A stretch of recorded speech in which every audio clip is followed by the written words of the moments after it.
I found it! I found it! Let me see that.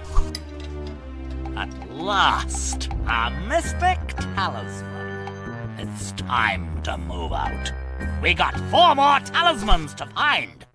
You there, fetch my bags. Soon unimaginable power will be mine. Mine.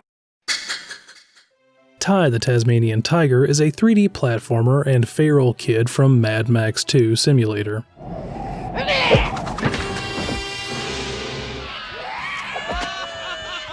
It was developed by Chrome Studios and released for home consoles in 2002. That's the PS2, GameCube, and Xbox for those of us who were there when the old magic was written. But I'll be playing the HD remaster that came to consoles in 2020. It's a game that really makes you feel like Steve Irwin, and I know that because, as someone who grew up in the American South, I'm well acquainted with Australian culture. Once, after eating at an Outback Steakhouse, I got food poisoning so bad that I'm pretty sure I shit out one of my own ribs. Waking up in my bathroom floor with no pants, I've never felt more like an Aussie or further from God. Before Ty, Chrome was a largely unknown studio, formed in 1999 and headquartered in Brisbane, Australia. They spent their first few years working on licensed games like Championship Surfer,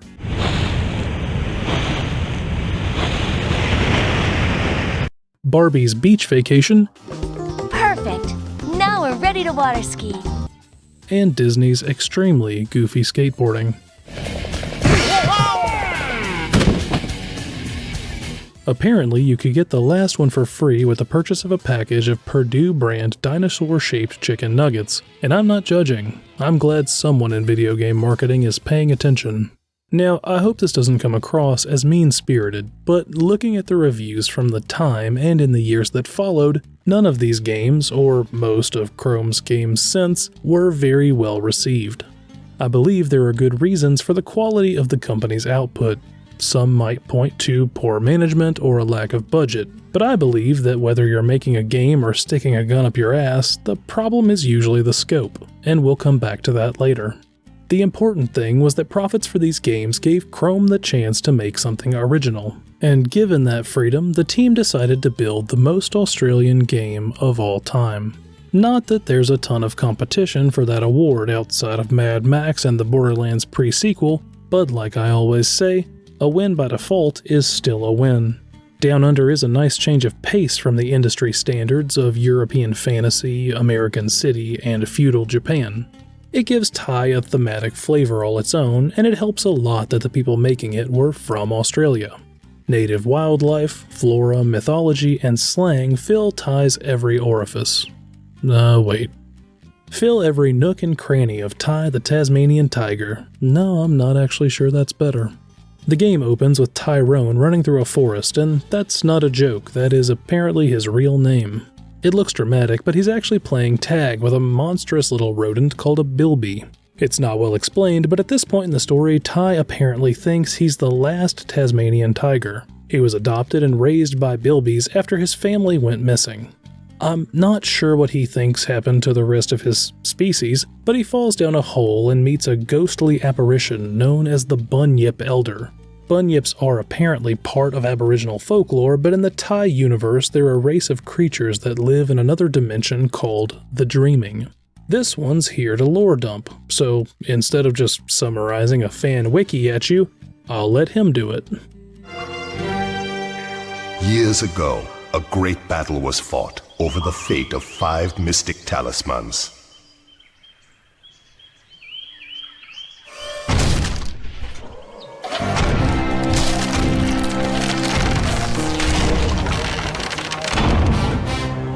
My dinosaur ancestors were here first, you stinking furry mammal opportunists.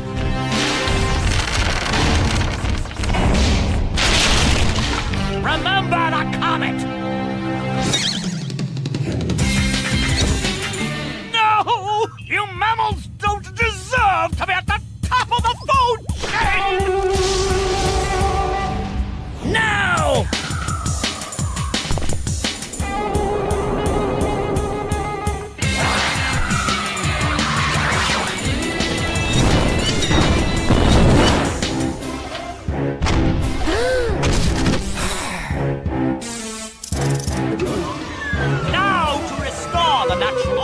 once and for all.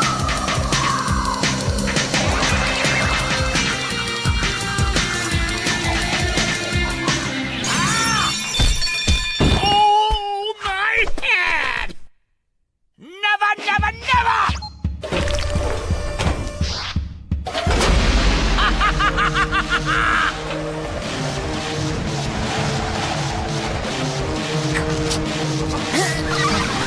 Bye-bye.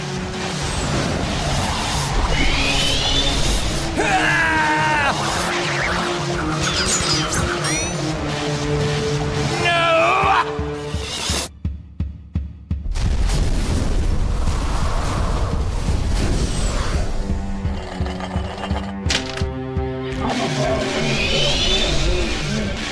Those brave few who challenged Boss Cass were trapped in the dreaming. Mom? Dad? Word grows that Boss Cass is seeking out the talismans again. He must be stopped at all costs. It's up to you to find the talismans before he does. It's up to me to save my family. Oi, Ty! Are you okay? Maury? Oh, am I glad to see you. Oh, you're never gonna believe what just happened. I was playing in the forest when the ground suddenly... And that's our setup. Ty's gotta find 5 talismans and stop Boss Cass from, killing all the mammals? Or sending them to the dreaming? I can't really tell which, but either way, he hates everything warm-blooded and he's gonna do something about it. Helping Ty on his way is a cast of fairly colorful animal NPCs. I say colorful, but in the HD remaster they look kinda dingy. I checked the game against the PS2 version and it seems like the lighting is different. If I'm being honest, I kinda prefer the look of the PS2 version, but the remaster does play a lot smoother. Anyway, you probably understood that I meant the NPCs are colorful on the inside. They're all based on recognizable Australian wildlife like Shazza the Dingo and Ranger Ken the Tasmanian Devil. And no, I can't say their names without putting on a weird accent. It's okay. It's not racist if the accent is white people. The sidekick we'll be talking to the most is Maury the Cockatoo, and he's always happy to give Ty some sage advice. Right now he's helping him locate a second boomerang. Listen, mate, I solved your problem. I found you a second boomerang. That's great! Where is it? See that tree over there? Yeah? Well, it's not there. I love it. Maury is what you'd get if Navi was actually kind of a dick, but still an alright dude, which tracks for every Australian I've ever known. He introduces Ty to Julius the Koala, and I don't know why his name doesn't have an accent. He's built a machine that can find the talismans and teleport them to us, but Julius needs us to collect Thunder Eggs to power that machine, and this is a totally understandable setup for this type of game, but I do still have to question its implementation. So here's how it works. You're given access to 3 portals that will lead you to a level like you would expect from Spyro or Mario 64. Each level will have 8 Thunder Eggs, but you only need 17 of the possible 24 to open the next set of levels in the game. Some of these Thunder Eggs are standard in each level. You'll get 1 for collecting 300 opals, 1 for a time attack race, and 1 for finding 5 bilbies that have been captured and put where they belong in these little stick cages by Boss Cass.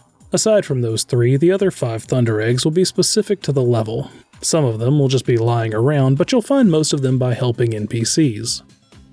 You might need to find 8 lost koala children, or 8 lost seahorse children, or the same 8 koalas, but in a different world this time.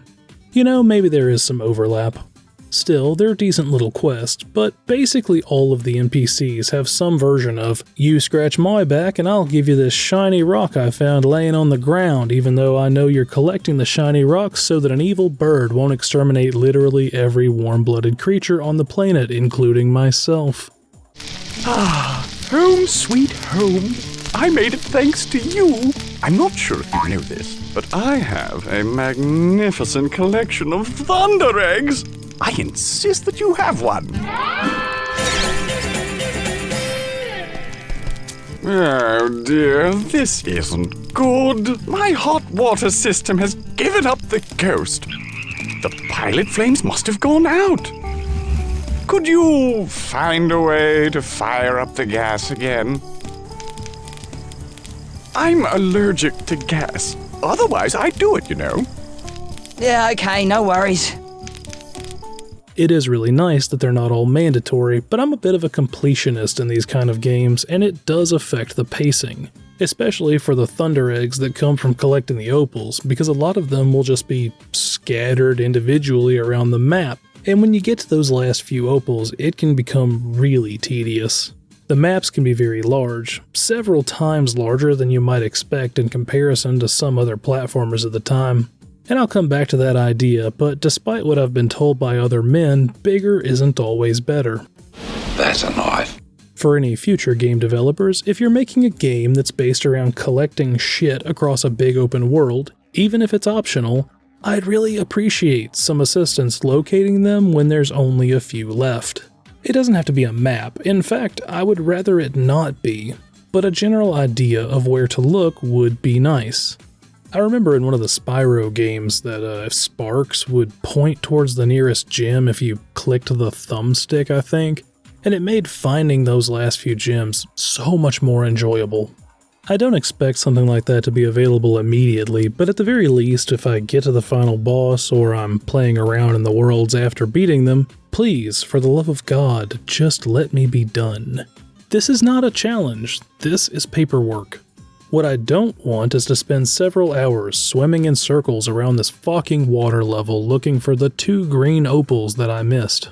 If this happens to you, sometimes you can just find a magnet in one of the baskets and they'll just come to you through the floor, and sometimes you'll leave the level and go back in and they'll just appear in your inventory, but it's a pain in the ass.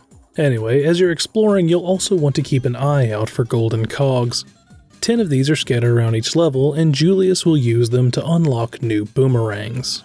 Like the Thunder Eggs, you'll find most of them casually as you're exploring the world, and you don't need all of them, but they certainly make the game a lot easier.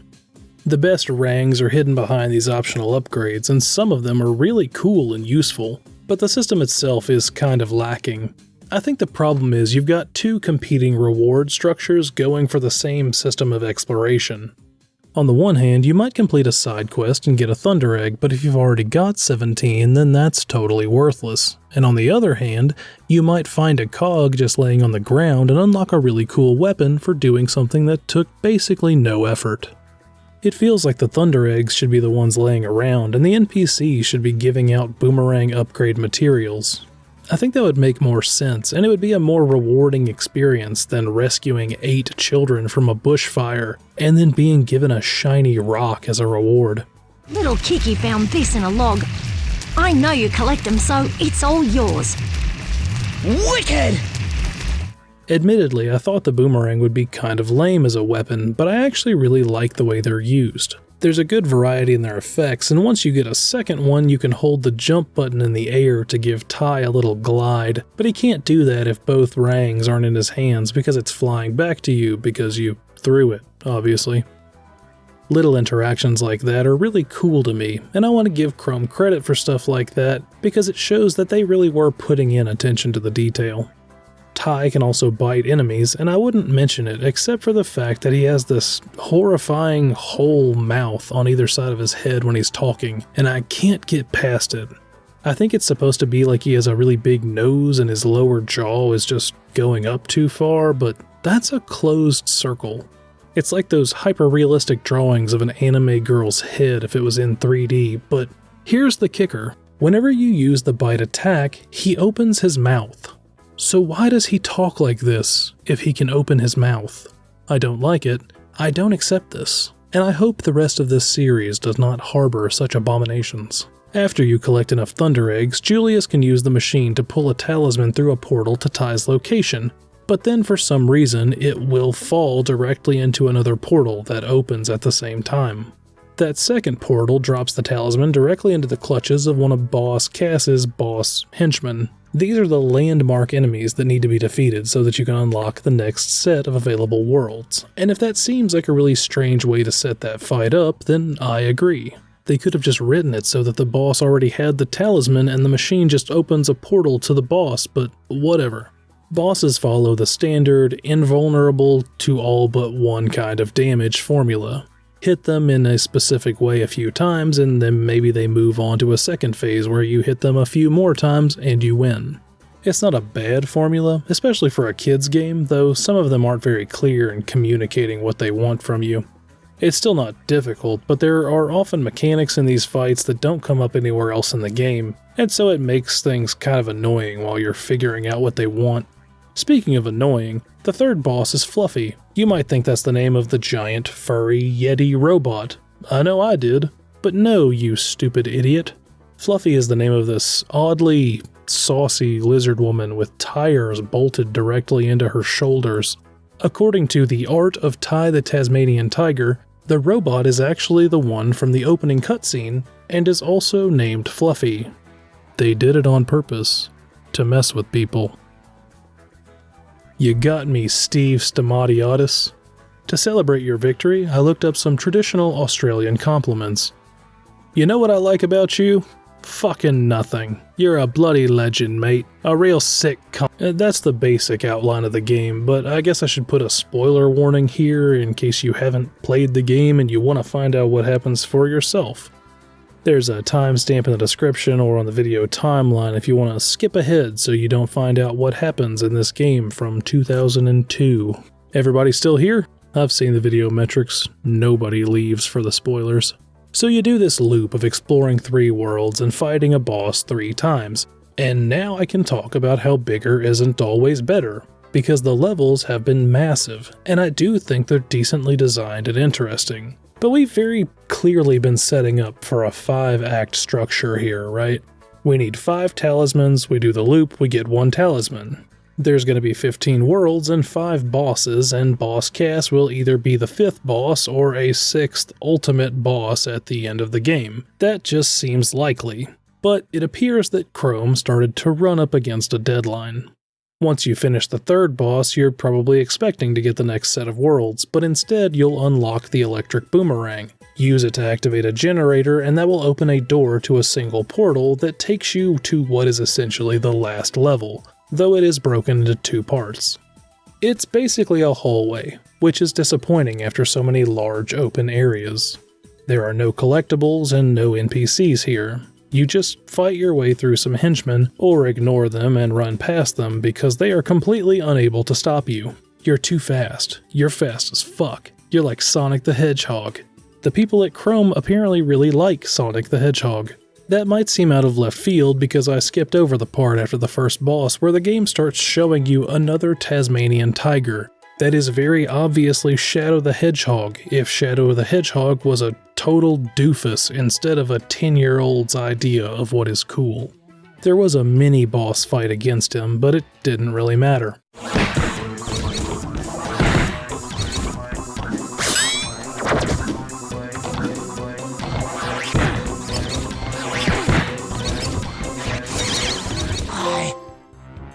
I can't believe it! No one's ever beaten me in battle before. You haven't seen the last of me.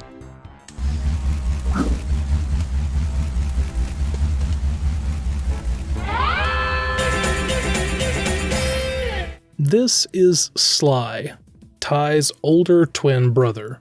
And if you're wondering why they don't seem to know each other, then that's a great question. If you're wondering why he gets to have a normal mouth instead of whatever's going on with Ty, that is also a great question.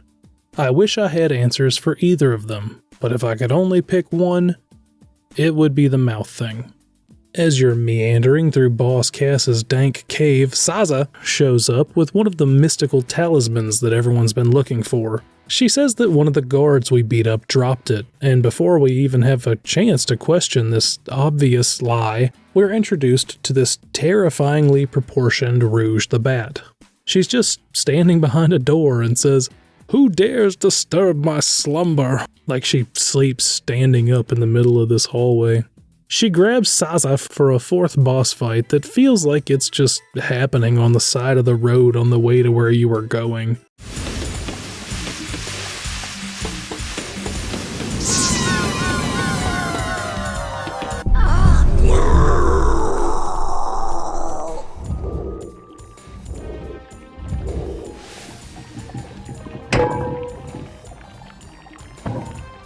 Thank Thanks, Possum. You beat her, and then immediately following that, you run into Sly again for the dramatic payoff to several hours of foreshadowing. I told you we'd meet again. I'm gonna enjoy this.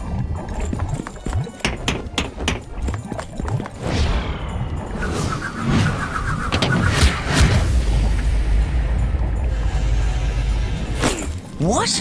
What are you doing? I'm giving you a hand, mate. Let go of me.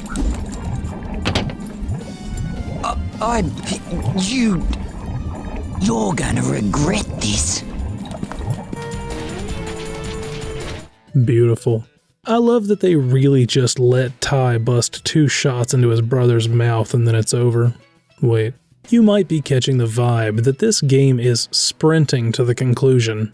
We're in a level that has broken all conventions and totally given up on the idea of progression. We've also completely thrown away whatever we were building towards with Sly, who is really the only antagonist in this story from Ty's perspective. Boss Cass is obviously the main bad guy, but Ty has never seen or talked to him. He's a nebulous threat, like capitalism. Nevertheless, Cass is the final boss of this game. Ty jumps on his giant robot for the climactic final confrontation. After jumping through some hoops, Sly shows up again somehow and throws Ty their father's ultimate weapon, a remote-controlled doomerang, which has never been mentioned before. I'd like to pretend this is silly, but the Ukrainian military has proven that drones can be devastatingly effective.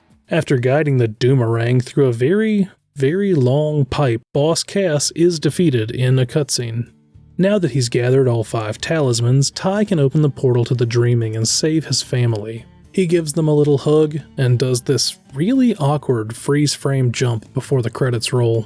And with that, we have beaten Tyrone the Tasmanian Tiger. And it's kind of a letdown. The whole story feels like a rough draft, or maybe an essay that was hastily written as the teacher came around to collect papers.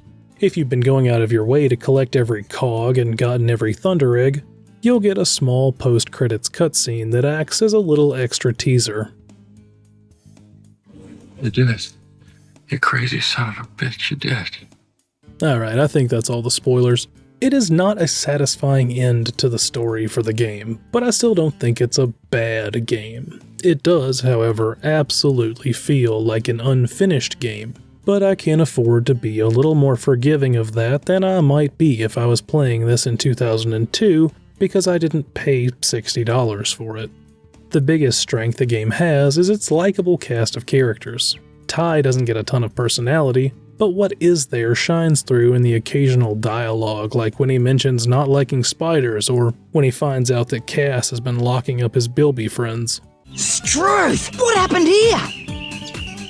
Boss Cass did this. He's caged all your Bilby mates and hidden them across the land. Oh yeah? Well, big mistake. No one messes with my mates. Now there's a Thunder Egg in each area if you free them. No worries. Unless you're Boss Cass. At first I thought he was kind of bland compared to other mascot characters, but I appreciated these moments a lot more going back on a partial replay to collect footage.